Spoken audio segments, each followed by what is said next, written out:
And before Mr. Clark's testimony, we'll be setting up the court of the use of the demonstration. I'm sorry, say the name of the witness again. Jameson. And you are Austin. Yes, sir. You are Austin. Yes. You are Toon. Yes, sir. Okay, thank you.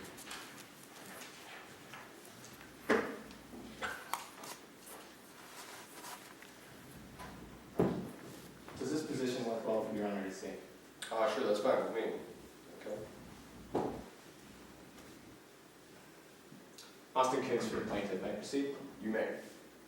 Please state your name for the court, spelling your last for the record. That's Jameson Clark, and it's spelled C-L-A-R-K. What do you do for a living, Mr. Clark? I'm a talent booker for Midland's Television Studio. We call it MTS for short. Can you tell us a little bit about MTS?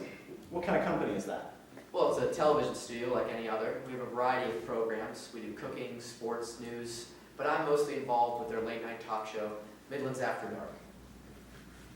Midland's After Dark, but what kind of show is that? Well, it's a late-night comedy talk show. So we have some variety acts, but think of your Jimmy Fallons and your Stephen Colbert's. Now, our host, Alex Grace, she's no Johnny Carson, God rest his soul, but she gets the job done well enough. What was your role at Midland's After Dark? Well, I'm the talent booker. You see, without me, Alex Grace would be interviewing empty chairs. If I were to show you a map of the stage of Midland's After Dark, do you think you could walk us through a typical episode? Of course. I'll be approaching Mr. Clark with a copy of Exhibit 1 and showing opposing counsel that copy. It's fine. Would Your Honor like a courtesy copy? If you have one.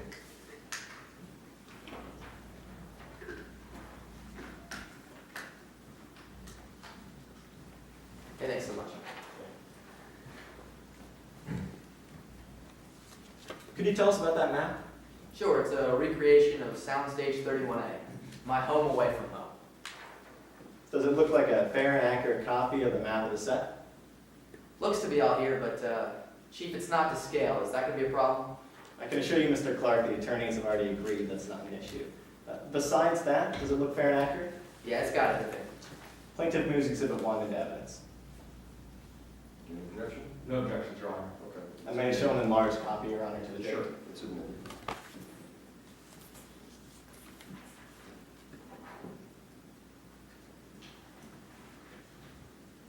Could you explain with this map, Mr. Clark, what an episode would look like on Midland's After Dark? Sure. So that top right corner there with the central desk, that's our Oval Office of sorts. That's where Alex Grace sits when she's conducting the interviews. She'll start the day with an opening monologue, and then we move into the talent portion, the portion I'm responsible for, of course. You got the seating down below. We got 108 seats. We like to keep a packed house. And then those weird-looking triangles and rectangles, those are cameras. 2 of them point towards the talent, and a third goes towards a late variety show. It's usually a band. I can take that map back from you now, Mr. Clark. All right. Thank you. You mentioned that you were the talent booker for MTS. Were you the one that booked the defendant, Mr. Danny Kosak, to be on Midland's After Dark? The animal guy, yeah, I booked him. Tell us a little bit about that. When did communication with the defendant start for him to be on your show? Well, the situation was a little different than normal. With Danny Kosak, usually we reach out to the talent. He reached out to us about a year and a half before we eventually booked him in 2017.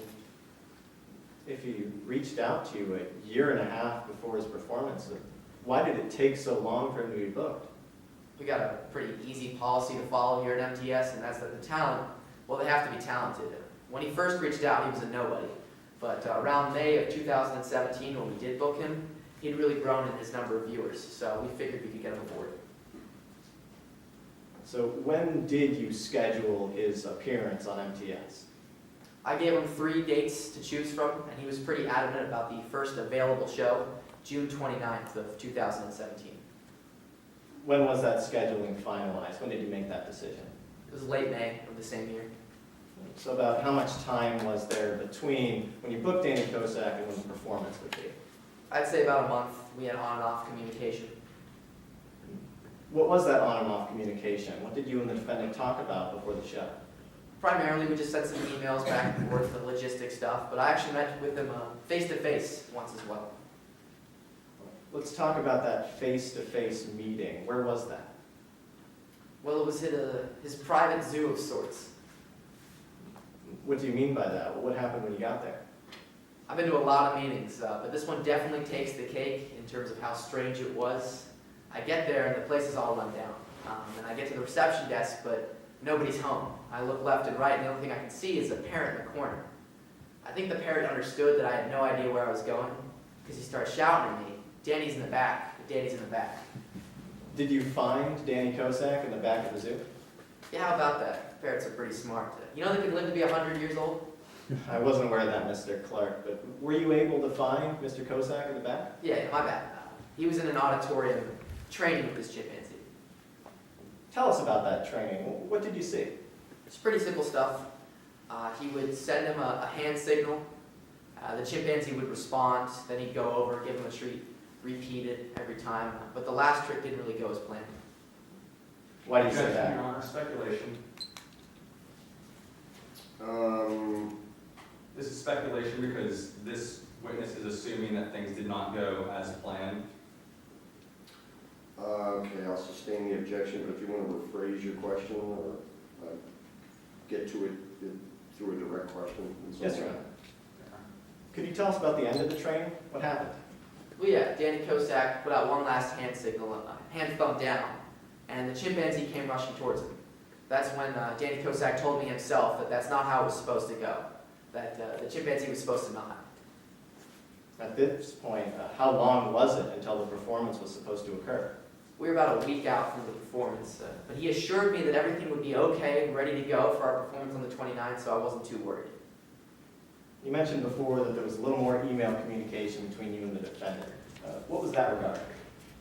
Just some back and forth, but about 10 days before the show, he actually emailed me an attachment, a set of guidelines he wanted me to follow.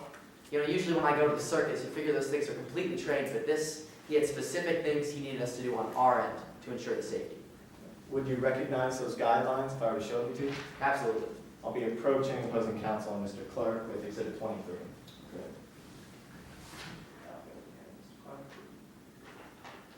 Would you like a courtesy copy? Again, if you have one. I do.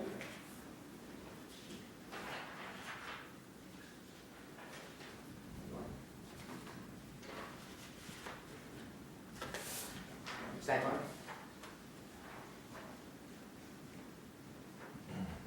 What did I just hand you? These are the guidelines he sent me in that email.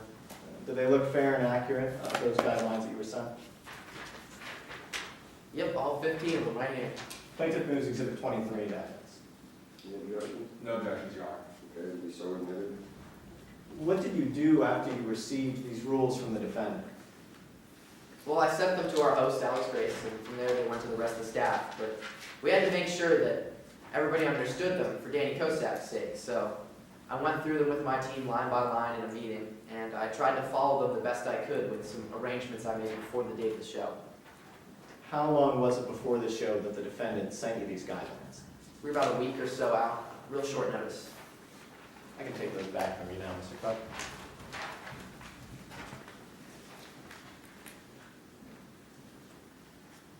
Were you present on set on June 29th, the day of the performance? No, I actually got sick the night beforehand, so I called in and I didn't make it. Were you ever made aware of what happened, Mr. Clark? Yeah. Our HR director gave me a call late at night and let me know that Chris Villafana was attacked and killed by the chimpanzee set to perform. And that performance, to your knowledge, was it the actual taping? No, actually, we'd never worked with animals on the show before, so as a precautionary matter, we had a pre-show rehearsal where none of the audience was present. It was just the staff and all the essential members. And during that pre-show rehearsal, the chimpanzee attacked. Thank you, Mr. Clark. I have no further questions, Your Honor. I just asked the opposing counsel would like me to